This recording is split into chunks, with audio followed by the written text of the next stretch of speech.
இப்போது புதிய அறிமுகம் ஆச்சி ஹோட்டல் சாம்பார் 50 கிராம் ரூபாய் 20 மட்டுமே. தீபாவளினா பளிச்சுன்னு ஞாபகத்துக்கு வர்றது பட்டு, பட்டாசு, பலகாரம் நான் ஞாபகத்துக்கு வர்றது மந்த்ரா கடலை எண்ணெய். அபார ருசி, ஆரோக்கியமான உடல் நலம். தீபாவளி அன்னைக்கு மட்டும் இல்ல, என்னைக்குமே கிச்சன்ல இருக்க வேண்டியது மந்த்ரா கடலை எண்ணெய் தான். தமிழகத்தில் அதிமுக கூட்டணியில் பாமக இணைந்த கையோடு டெல்லி சென்றார் அதிமுக பொதுச் செயலாளர் பழனிசாமி. அங்கே மத்திய உள்துறை அமைச்சர் அமித்ஷாவை சந்தித்து பேசினார். இந்த சந்திப்பின் போது தமிழக அரசியல் குறித்து விரிவாக விவாதிக்கப்பட்டதாம். அப்போது கூட்டணி ஆட்சிதான் அமையும், பாஜகவிற்கு 3 அமைச்சர் பதவிகள் வேண்டும் என்றாராம் அமித்ஷா. அத்துடன் எந்த துறைகள் வேண்டும் என்பதையும் இப்போதே சொல்லிவிட்டாராம்.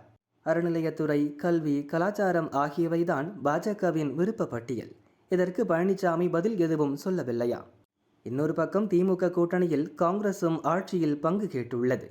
தமிழக சட்டசபை தேர்தலில் காங்கிரசுக்கு அதிக தொகுதிகள், அமைச்சரவையில் பங்கு வேண்டும் என மாணிக்கம் தாகூர் உள்ளிட்ட காங்கிரஸ் முக்கிய தலைவர்கள் வெளிப்படையாக பேசி வருகின்றனர். இதற்கு திமுக அமைப்புச் செயலர் பாரதி உள்ளிட்டோர் கடும் எதிர்ப்பு தெரிவித்து வருகின்றனர். இதையடுத்து கூட்டணி தொடர்பாக காங்கிரஸ் நிர்வாகிகள் பொதுவெளியில் கருத்து தெரிவிக்கக்கூடாது என தமிழக காங்கிரஸ் தலைவர் செல்வ பெருந்தகை எச்சரிக்கை விடுத்திருந்தார். ஆனால் அதை பொருட்படுத்தாமல் ஜார்க்கண்டில் காங்கிரசுக்கு 4 அமைச்சர் பதவி வழங்கப்பட்டதை சுட்டிக்காட்டி இதுவே பின்பற்ற வேண்டிய மாடல் என மாணிக்கம் தாக்கூர் கூறியிருக்கிறார். பாஜக போலவே என்ன துறைகள் வேண்டும் என்பதும் குறித்தும் காங்கிரஸ் தரப்பில் முடிவாகிவிட்டதாக தெரிகிறது. பொதுப்பணித்துறை மற்றும் நீர்வளத்துறை அமைச்சர் பதவிகள் அவர்களுக்கு வேண்டுமா?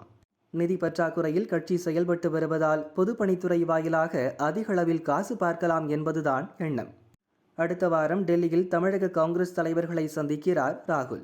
அப்போது கூட்டணி தொடர்பாக இறுதி முடிவு எடுக்கப்படும். அத்துடன் கூட்டணி ஆட்சி வந்தால் அதில் பங்கு வேண்டும் என்பது குறித்தும் அதில் இறுதி முடிவு எடுக்கப்பட உள்ளது.